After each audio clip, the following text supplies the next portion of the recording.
This is the Sophie Scholl Society, and I'm Mel McGinnis, where we talk about religion and politics. And unlike Rush Limbaugh, I do not take obscene, profit-centered timeouts. But something obscene happened not too long ago, and everybody knows about it. It's the death of George Floyd.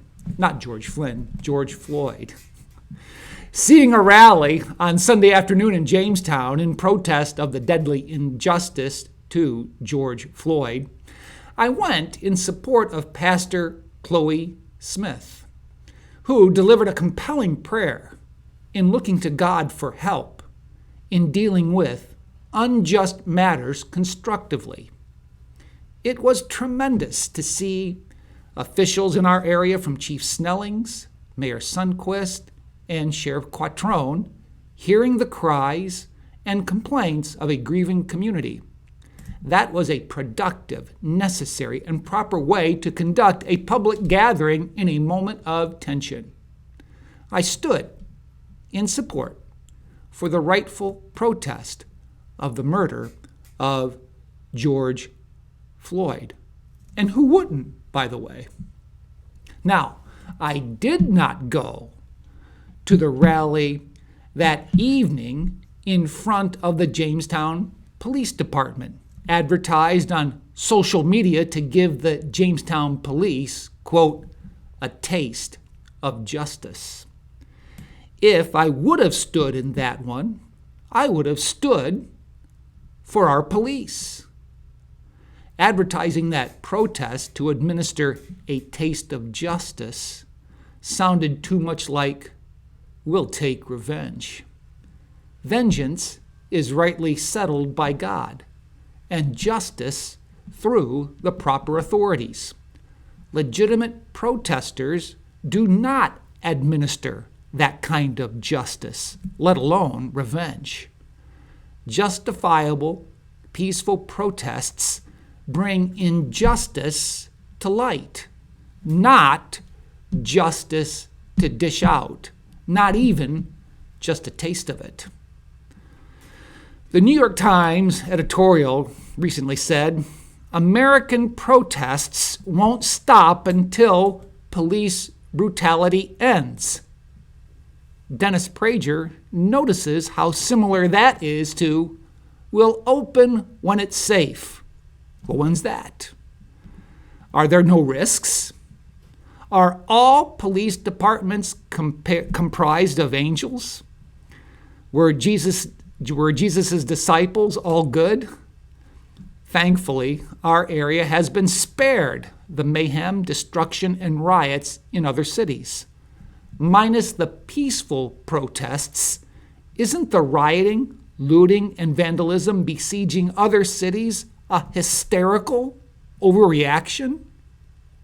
Was the response to COVID hysterical? Dennis Prager says that we haven't had this kind of hysteria since the Salem witch trials. A man being laid off from his restaurant job due to the government shutdown order attempted to purchase a $20 product with supposed counterfeit cash. Getting caught with it, he was handcuffed, forced to the ground, and brutalized, gasping for air until he died. That homicide snuffed out the life of George Floyd over an alleged counterfeit $20 bill. You don't mourn George Floyd's death by looting an air fryer from a ransacked store. Looters and rioters did as much damage to small business, property, homes, and livelihoods in the cover of darkness as the protracted shutdown by government did in neighborhoods. A post on Facebook said, "We went from small business owners trying to put food on the table to not arresting looters and rioters for burning down small businesses." Let that sink in. Something needs to soak in even more. Black fathers have had the talk.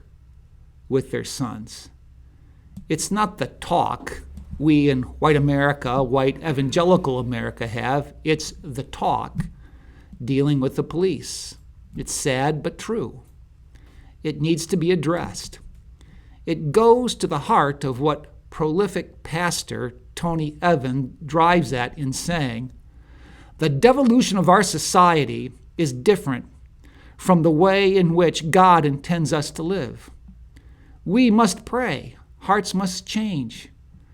We all should work together. This is the time for a national reset to address our cultural pandemic. A reset based on a spiritual foundation influenced by a repentant, obedient, and unified church.